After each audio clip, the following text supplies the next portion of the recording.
Preposition. প্রিপোজিশনকে আমরা কি বলতে পারি, বাংলা অর্থ যারা জানবে অবশ্যই কমেন্ট করবে, যারা জানো না তাদের উদ্দেশ্যে বলি, এটাকে বলা হয় পদান্বয়ী অব্যয়। পদান্বয়ী অব্যয় কি বলা হয়? পদান্বয়ী অব্যয়। কোনগুলো প্রিপোজিশন আছে তোমরা অবশ্যই জানো নিশ্চয়ই। কোনগুলো আর একবার বলে দিই, অন আছে, ইন আছে, আন্ডার আছে, বিটুইন আছে,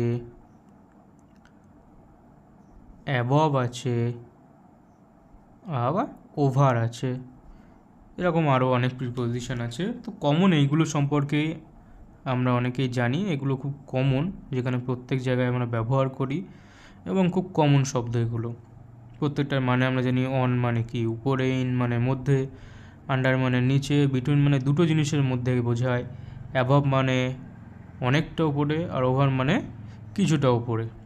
তো এরকম প্রত্যেকটা প্রিপোজিশন আমরা জায়গা অনুযায়ী কিন্তু ব্যবহার করতে পারি।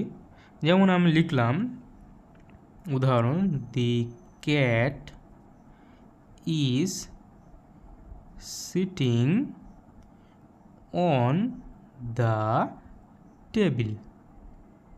তো এখানে দেখতে পাচ্ছ আমরা একটা সেন্টেন্স লিখেছি, the cat is sitting on the table, অর্থাৎ বিড়ালটি কোথায় বসে আছে?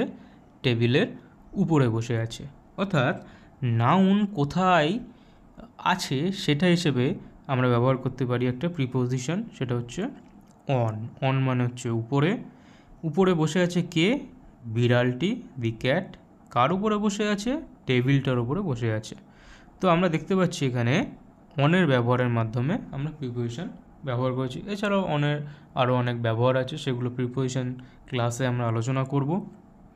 তো আপাতত বোঝা গেল প্রিপোজিশন কীভাবে বা কেমন কীভাবে ব্যবহার হয়ে থাকে। তো চলো পরের পার্টে আসি।